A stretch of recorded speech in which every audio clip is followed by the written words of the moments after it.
Hello दोस्तों, मैं सचिन अरोड़ा एक बार फिर से आप सभी लोगों का स्वागत करता हूं अरोड़ा एजुकेटर के इस ऑफिशियल यूट्यूब प्लेटफॉर्म पे। और आज के सेशन में हम लोग बात करने वाले हैं IBPS RRB PO clerk computer awareness महा मॉक टेस्ट के डे 4 पर। अभी तक हम लोग 3 डेज तक कंप्लीट कर चुके हैं, जहां पर अराउंड 120 क्वेश्चंस पर डिस्कशन कर चुके हैं। और अगेन आज हम लोग 40 क्वेश्चंस पर डिस्कशन करने जा रहे हैं। बहुत अच्छे से आप इनको देखिएगा, क्वेश्चन को समझिएगा और आंसर देने की कोशिश करिएगा। साथ ही साथ आपका स्कोर कितना रहा ये भी आप मुझे जरूर कमेंट करके बताइएगा वीडियो के लास्ट में। चलिए शुरू करते हैं गाइस। यहाँ पर अगर हम ध्यान दें तो यहाँ पर एक बैच भी हमने शुरू कर दिया है। यानी इस बैच के बारे में अगर हम आपको बताएं तो कंप्यूटर अवेयरनेस का आपका कंप्लीट बैच है, जो कि रिकॉर्डेड मोड में आपको मिलेगा। इस बैच की खास बात यह है कि बेस्ट 35 क्लासेस यहाँ पर आपको प्रोवाइड की जा रही हैं। यानी सिर्फ 35 घंटे पढ़कर आप कंप्यूटर में full out of full score ले आएंगे। अगर पेपर का लेवल टफ हुआ तब भी, यानी मैं क्या कह रहा हूं कि अगर पेपर बहुत टफ बनाया गया तब भी आप इस सेशंस को अगर पढ़ेंगे तो आप फुल आउट ऑफ फुल लाएंगे। सिर्फ पास नहीं, फुल आउट ऑफ फुल लेकर आएंगे। क्योंकि कोई भी ऐसा क्वेश्चन नहीं है या कोई भी ऐसा टॉपिक नहीं है जो यहां पर हमने कवर नहीं किया है। सब कुछ कवर किया हुआ है आपके आरआरबी पीओ और क्लर्क लेवल के पॉइंट ऑफ व्यू से। तो अगर आप ऐसे ही किसी बैच को ज्वाइन करने की सोच रहे थे और आपको लगता है कि दिन बहुत कम है और हमें एक बार 35 आवर्स फटाफट कवर कर लेने चाहिए, तो ये बैच आपके लिए है। देखिए, इस बैच की अगर हम खास बात आपको बताएं तो यहाँ पर चैप्टर वाइज आपको पीडीएफ भी दी जा रही है। एक बार अगर आप वीडियोस को देख लेंगे उसके बाद आपको सिर्फ पीडीएफ से एक बार रिकॉल करने की रिक्वायरमेंट जरूर होगी। तो एक बार आप पीडीएफ से रिकॉल करिए, वीडियोस को देखिए। और जिन कैंडिडेट्स ने ये बैच ऑलरेडी इनरोल किया हुआ है उनसे मेरी रिक्वेस्ट है कि एक बार पीडीएफ को बहुत अच्छे से फिर से रिकॉल करके ही एग्जाम में आप जाइएगा। आप बिल्कुल 100% श्योर हो जाइए कि आप full out of full score करेंगे। बैच कैसे ज्वाइन करेंगे, डिस्क्रिप्शन बॉक्स में आपको एक लिंक मिल जाएगा, उस पर क्लिक करके आप इस बैच से कनेक्ट हो सकते हैं। साथ ही साथ आप दिए हुए नंबर पर कॉल या व्हाट्सएप करके भी आपको कोई भी पूछना है या कोई भी आपको डाउट है तो आप बिल्कुल पूछ सकते हैं। शुरू करते हैं आज के सेशन को और देखते हैं पहला question guys. It is a spyware developed by the Israeli cyber arm firm NSO group that can be covered installed on mobile phone. कह रहा है आपको उस स्पाईवेयर का नाम बताना है जो Israeli cyber arm company NSO group के द्वारा डेवलप किया गया है और जो मोस्टली मोबाइल फोन्स में एंटर होता है।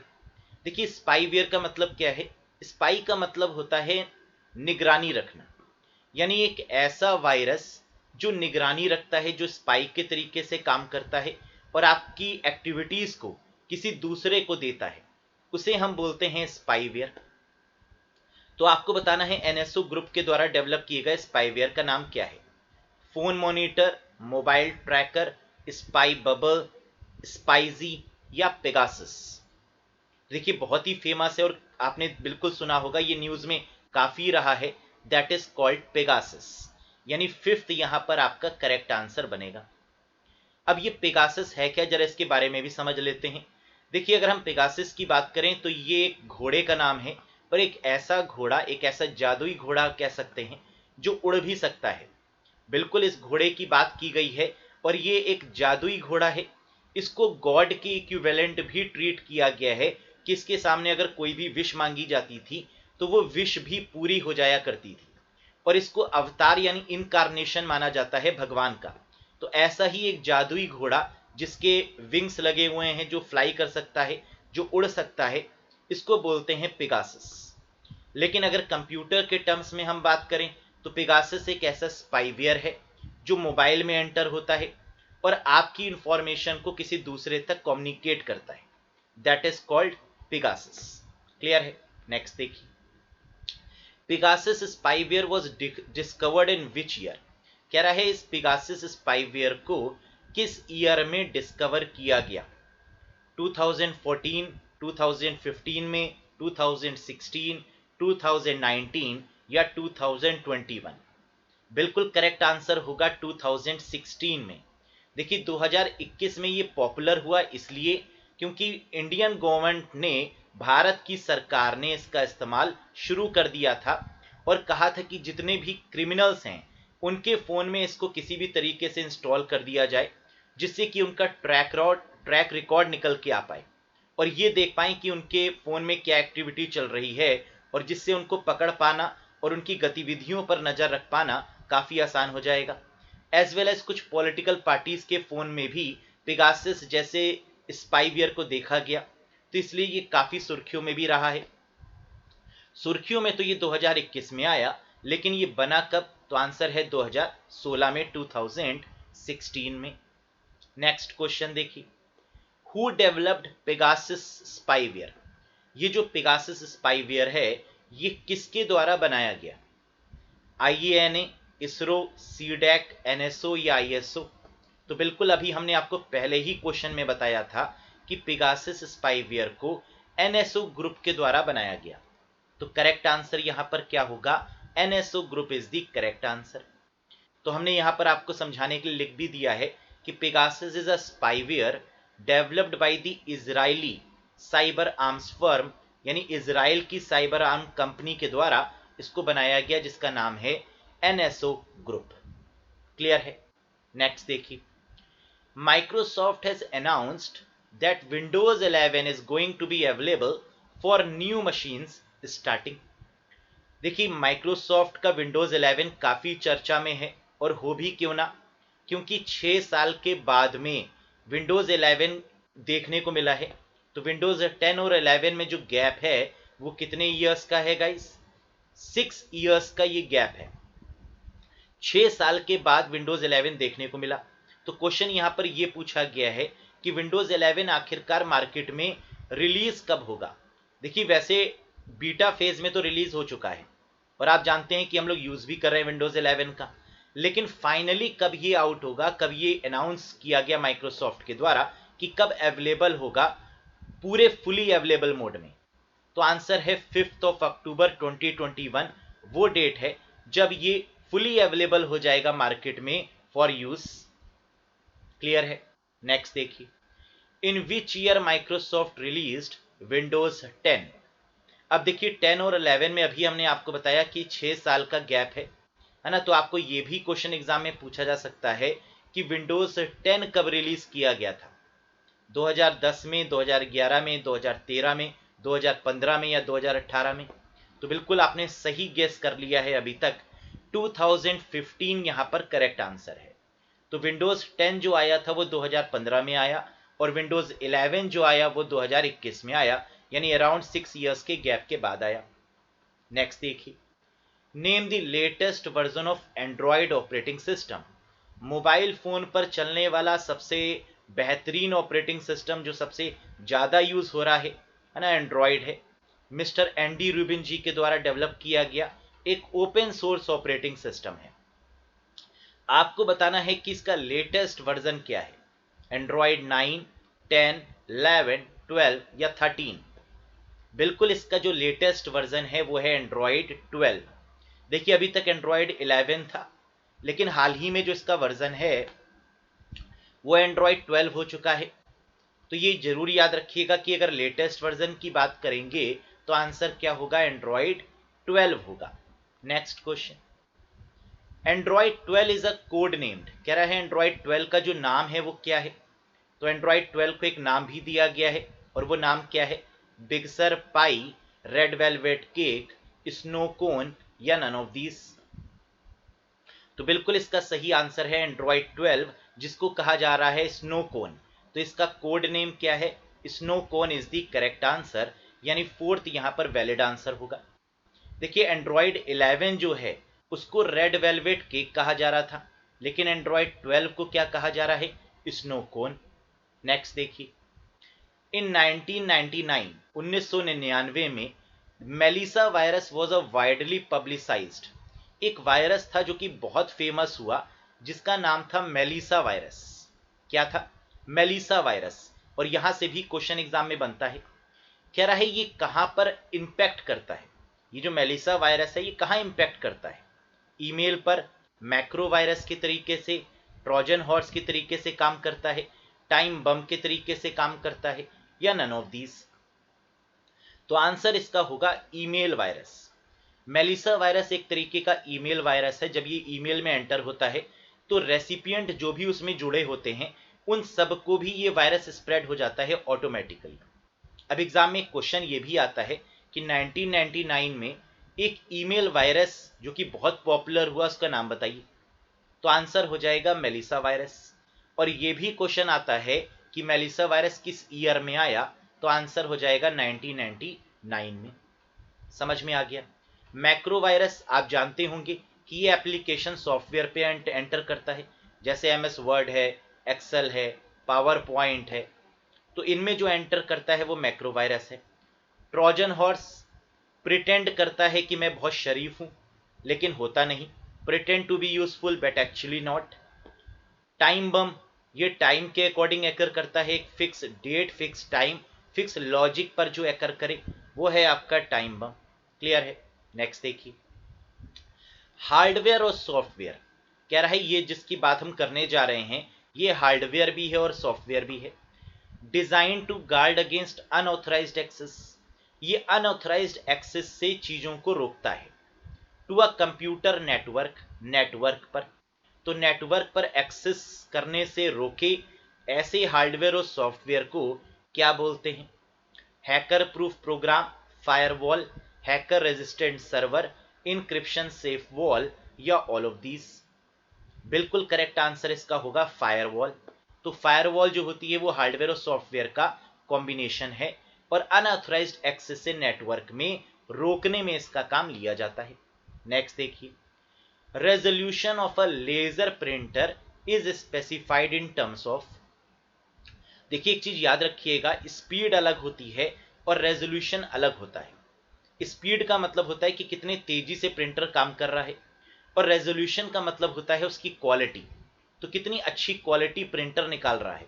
तो कभी भी अगर रेजोल्यूशन की बात होगी तो आंसर हमेशा DPI होगा ना, याद रखिएगा। कभी भी रेजोल्यूशन प्रिंटर के साथ दिया हो तो आंसर हमेशा क्या होगा? DPI होगा, डॉट पर इंचेस होगा। और अगर यहां पर पूछा गया होता speed of a laser printer is measured in, यानी लेजर प्रिंटर की स्पीड को किस में मेजर करते हैं, तो आंसर हो जाता आपका PPM, पेजेस पर मिनट। समझ गए इस बात को। नेक्स्ट देखिए, विच की on keyboard of a computer does not have it's name printed on the key. कह रहा है ऐसी कौन सी कीबोर्ड में की है जिसके ऊपर नाम नहीं लिखा होता? एस्केप, शिफ्ट, F1, स्पेस, या नन ऑफ दीज? तो आपको क्या लगता है ऐसी कौन सी की है कीबोर्ड के ऊपर जिसके ऊपर उसका नाम नहीं लिखा होता? बिल्कुल सही, वो है आपकी स्पेस बार की, जिसके ऊपर स्पेस बार लिखा हुआ नहीं होता है। तो आंसर होगा स्पेस या स्पेस बार। नेक्स्ट देखिए, what does a light pen contain.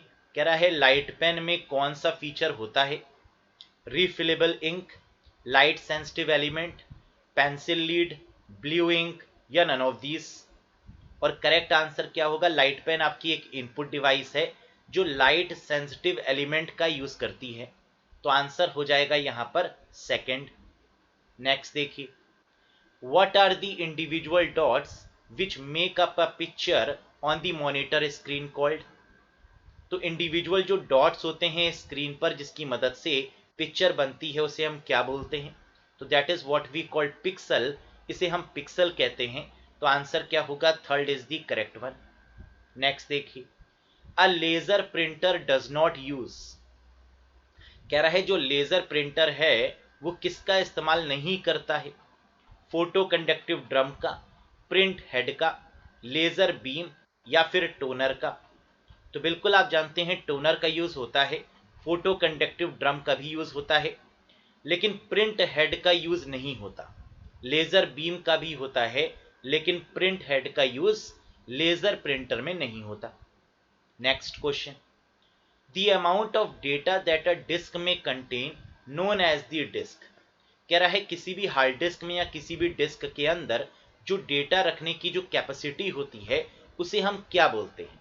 Volume, size, tracking unit, storage capacity, या all of these? Very good and the correct answer is storage capacity. तो हार्ड डिस्क या किसी भी disc के अंदर जो अमाउंट ऑफ डेटा रखने की कैपेबिलिटी होती है उसे हम बोलते हैं स्टोरेज कैपेसिटी, यानी fourth is the correct one. Next देखिए, a collection of inter related file in a computer is. Computer में जो इंटर रिलेटेड फाइल होती हैं इनका कलेक्शन क्या होता है? तो अगर आपको डेटाबेस की हायरार्की याद होगी तो आप बिल्कुल बोल सकते हैं bit byte field record file, then इसके बाद डेटाबेस। तो यानी आंसर क्या होगा? Inter related file is called database, fourth is the correct one. Next question, all of the following are steps involved in the boot process except. कह रहा है booting में सभी स्टेप्स का यूज होता है, लेकिन एक स्टेप ऐसा है जो कंप्यूटर या लैपटॉप या मोबाइल को बूट करने के लिए इंपॉर्टेंट नहीं है या गलत है। Load the operating system into the RAM, यानी बूट होने पर ऑपरेटिंग सिस्टम रैम में लोड होता है, बिल्कुल सही बात है। पावर ऑन सेल्फ टेस्ट यानी पीओएसटी होता है ना, वेरी ट्रू। एक्टिवेट दी बायोस, बायोस एक्टिवेट होता है, बिल्कुल सही बात है। लोड एप्लीकेशन प्रोग्राम, बिल्कुल नहीं, ना ना। एप्लीकेशन प्रोग्राम बूटिंग के बाद लोड होते हैं, है ना, बूटिंग के दौरान नहीं। तो आंसर यहां पर क्या होगा? Load application program is the invalid one. Next देखिए, the dash storage on ROM chip.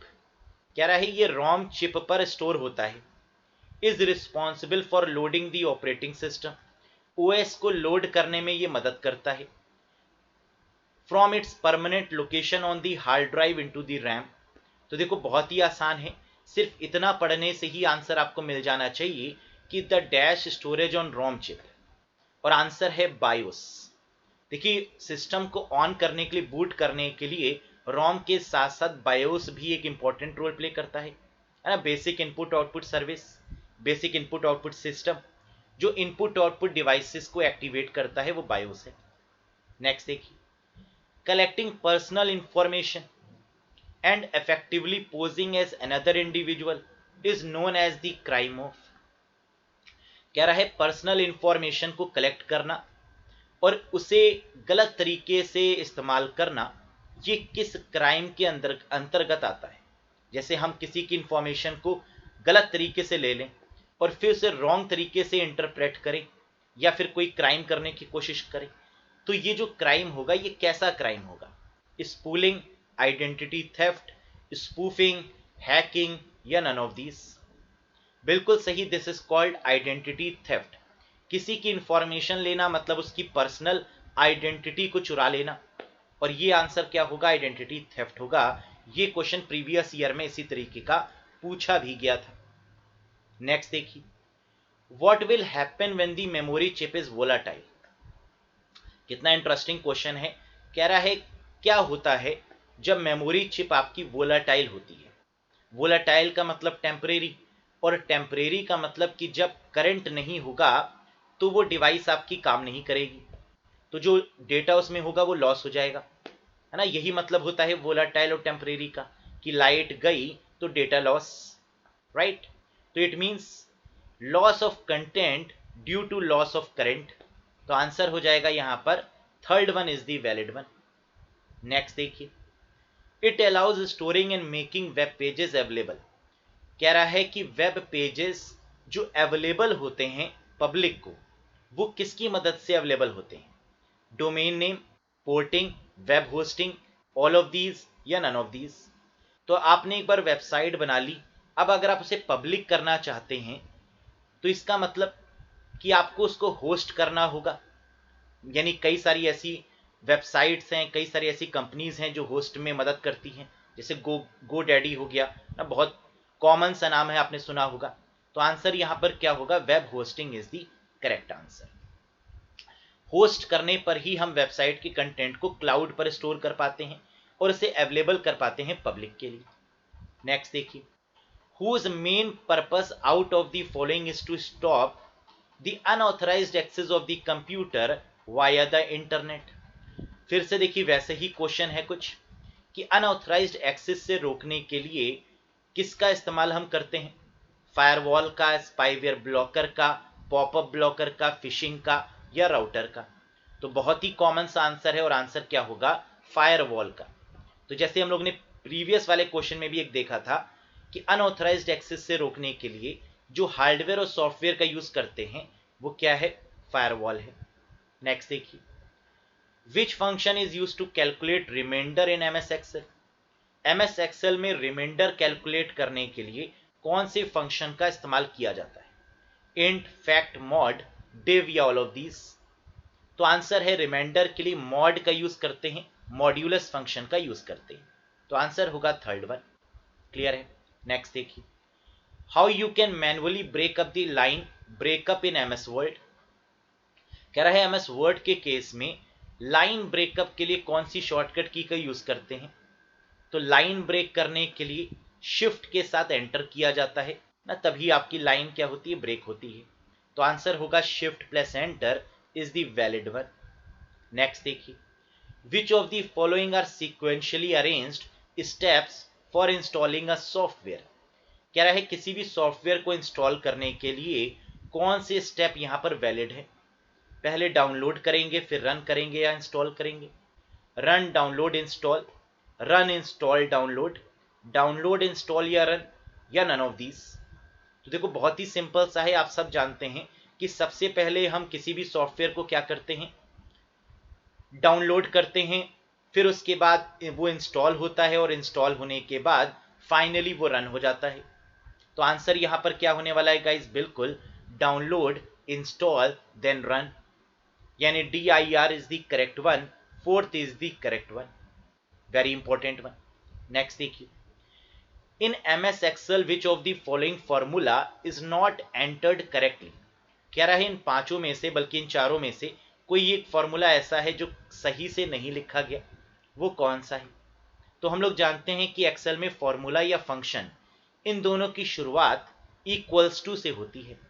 तो सेकंड को छोड़कर बाकी सब इक्वल्स टू से शुरू हैं, तो इसका मतलब जो इनवैलिड होगा वो सेकंड वाला होगा। क्लियर है? नेक्स्ट देखिए, for each instruction of a program in the memory the CPU goes through?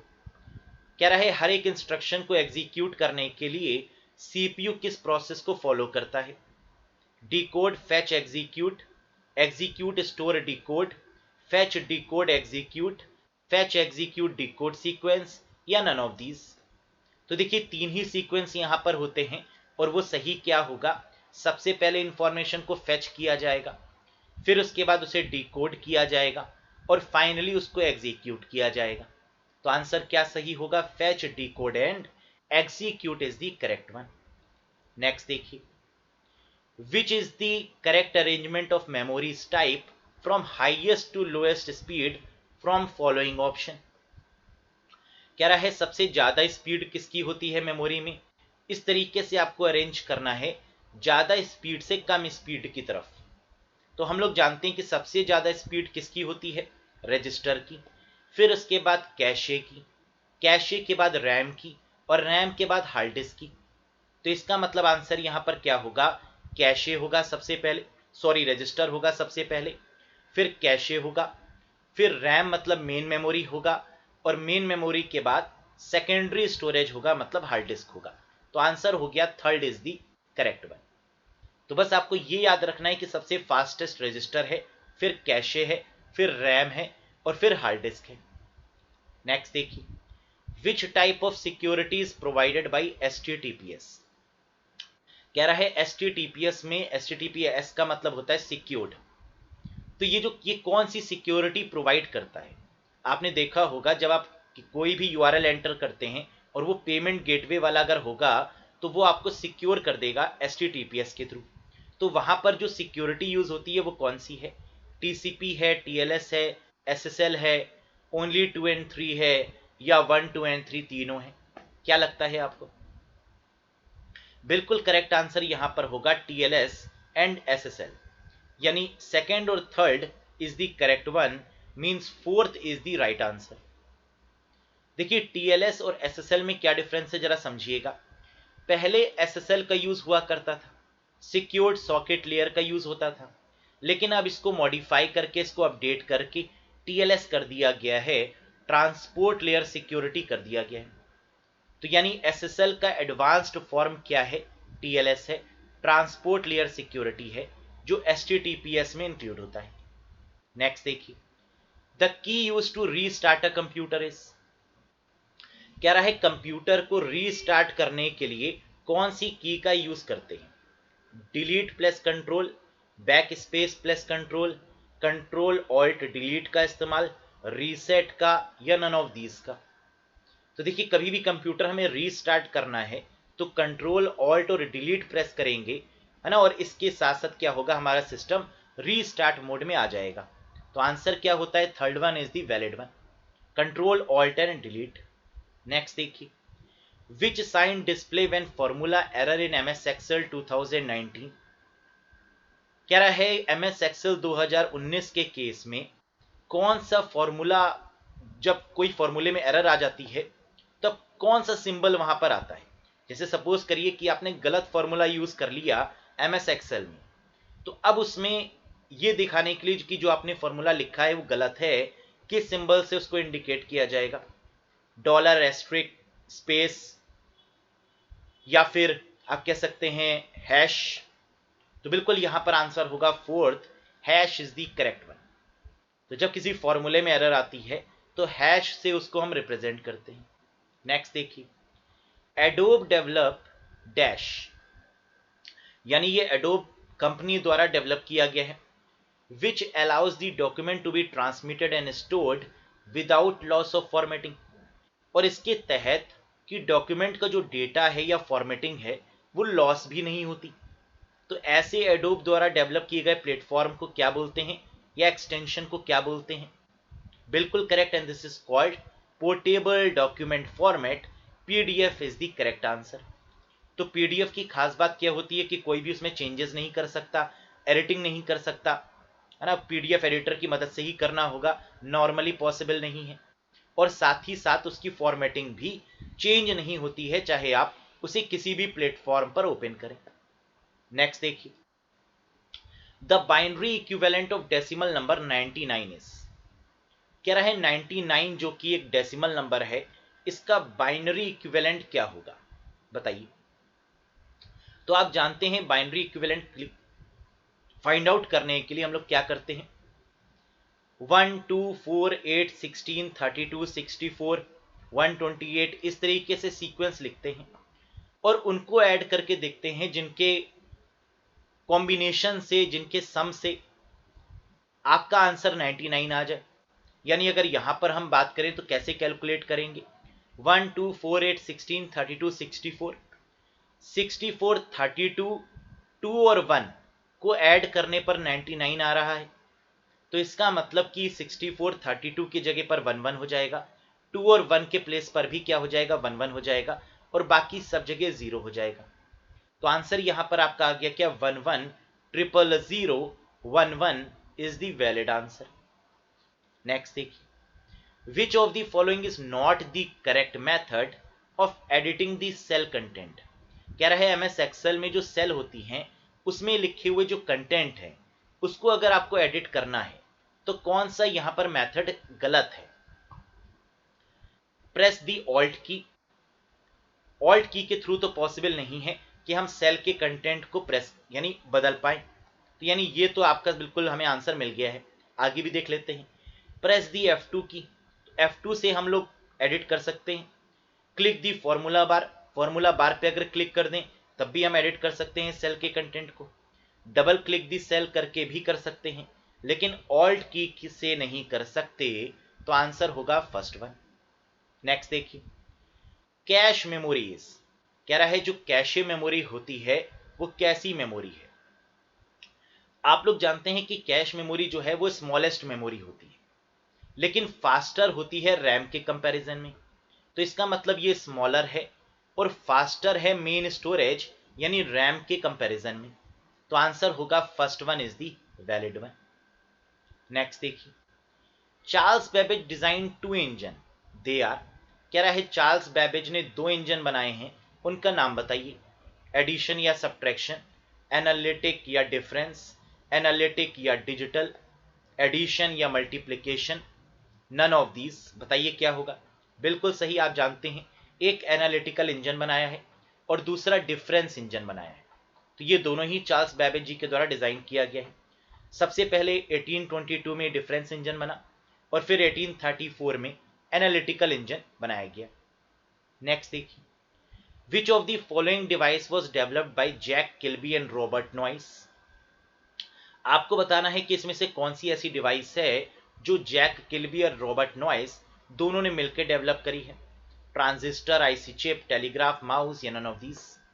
बिल्कुल सही, इंटीग्रेटेड सर्किट के जो फाउंडर हैं वो Jack Kilby and Robert Noyce हैं। तो आंसर हो जाएगा सेकंड, आईसी चिप।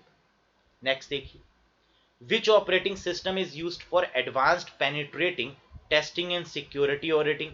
कह रहा है कौन सा ऐसा ऑपरेटिंग सिस्टम है जो बहुत एडवांस लेवल की टेस्टिंग करने में यूज होता है, सिक्योरिटी के बेसिस पर उसका यूज किया जाता है, और वो ऑपरेटिंग सिस्टम कौन सा है?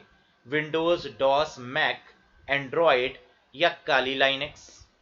बिल्कुल, और इसका सही आंसर है काली लाइनेक्स। देखिए, काली लाइनेक्स एक ऐसा ऑपरेटिंग सिस्टम है, बेसिकली ये लाइनेक्स का ही वर्जन है जिसे हम काली लाइनेक्स बोलते हैं। जितने भी हैकर हैं या जितने भी इथिकल हैकर्स हैं, ये सब इसी ऑपरेटिंग सिस्टम का इस्तेमाल करते हैं फॉर देयर वर्किंग्स, है ना। तो यही एक ऐसा ऑपरेटिंग सिस्टम है जो टेस्टिंग और सिक्योरिटी के लिए यूज किया जाता है। नेक्स्ट देखिए, विच programming language was created by Apple. उस प्रोग्रामिंग लैंग्वेज का नाम बताइए जो एप्पल कंपनी के द्वारा डेवलप की गई है। फॉरट्रैन, सैम्यूला, जावा, पीएचपी या स्विफ्ट। बिल्कुल करेक्ट आंसर यहां पर होगा स्विफ्ट। एकमात्र ऐसी प्रोग्रामिंग लैंग्वेज है जो एप्पल के द्वारा डेवलप की गई है।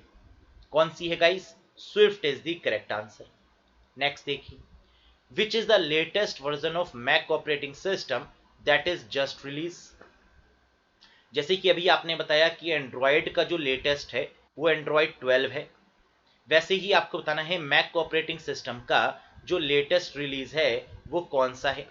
Sierra, High Sierra, Big Sur, Mojave या कैटलीना। बिल्कुल करेक्ट आंसर यहां पर होगा बिग सर। तो मैक ऑपरेटिंग सिस्टम का जो लेटेस्ट वर्जन है that is called Big Sur. Next देखिए, protection offered by Microsoft is called. Microsoft के द्वारा जो प्रोटेक्शन दी गई है कंप्यूटर्स में, इस प्रोटेक्शन को क्या बोलते हैं? बताइए। Avast, Caspar sky, directory, defender या फायरवॉल। बहुत ही आसान सा क्वेश्चन है और बहुत इंपॉर्टेंट भी है। तो बिल्कुल यहां पर करेक्ट आंसर होगा Microsoft defender is the correct one, यानी फिफ्थ यहां पर, सॉरी फिफ्थ नहीं, फोर्थ आपका यहां पर वैलिड आंसर बनेगा। Microsoft defender is the correct answer. तो आई होप सो कि ये 40 क्वेश्चंस में मैक्सिमम आपने सही किए होंगे। डे बाय डे आपका स्कोर जो है वो बढ़ रहा होगा। कितना रहा आपका स्कोर कमेंट करके जरूर बताइएगा। अगर आपको लगता है कि कंप्यूटर में आप वीक हैं और कंप्यूटर की वजह से कहीं ना कहीं आपका सिलेक्शन रुक सकता है या आपके मार्क्स कम आ सकते हैं, तो मेरी आपसे ये रिक्वेस्ट है कि बैच को आप जरूर ज्वाइन करिएगा, क्योंकि सिर्फ 35 आवर्स का ही ये बैच है जहां पर गारंटीड इससे बाहर कुछ भी आपको देखने को नहीं मिलेगा। और कई सारे कैंडिडेट कॉल कर कर ये भी मुझसे बोलते हैं कि सर 5 डेज या 6 डेज में ही हमने आपके 35 लेक्चर्स वॉच कर लिए। तो बिल्कुल देखिए, टैलेंटेड तो आप लोग हैं, आप लोगों ने प्री जैसे बड़े पहाड़ को क्रैक किया है और कितनी मुश्किल से आपने पढ़ाई करी है ये आप जानते हैं। तो हम ये बिल्कुल भी नहीं चाहते कि कंप्यूटर में आपका एक भी नंबर कटे। तो अगर आप भी यही चाहते हैं कि कंप्यूटर में आप सिर्फ पास नहीं मैक्सिमम स्कोर ले आए, तो एक बार बस 35 वीडियोस के दर्शन जरूर करिएगा और उसके बाद एग्जाम से पहले उस पीडीएफ को एक बार रिकॉल कर लीजिएगा। बस इतना ही करना है आपको एग्जाम में full out of full score लाने के लिए। तो आई होप सो कि यह सेशन आपको पसंद आया होगा। सेशन कैसा लगा कमेंट करके जरूर बताइएगा। सेशन पसंद आ रहा हो तो लाइक जरूर करिएगा और चैनल पर नए हो तो सब्सक्राइब भी जरूर करिएगा। बाकी अपने फ्रेंड्स के साथ में सेशन को शेयर करते रहें और इसी तरीके से आप अच्छे से पढ़ते रहें। That's all for today guys. Thank you very much. Bye bye and take care to all of you.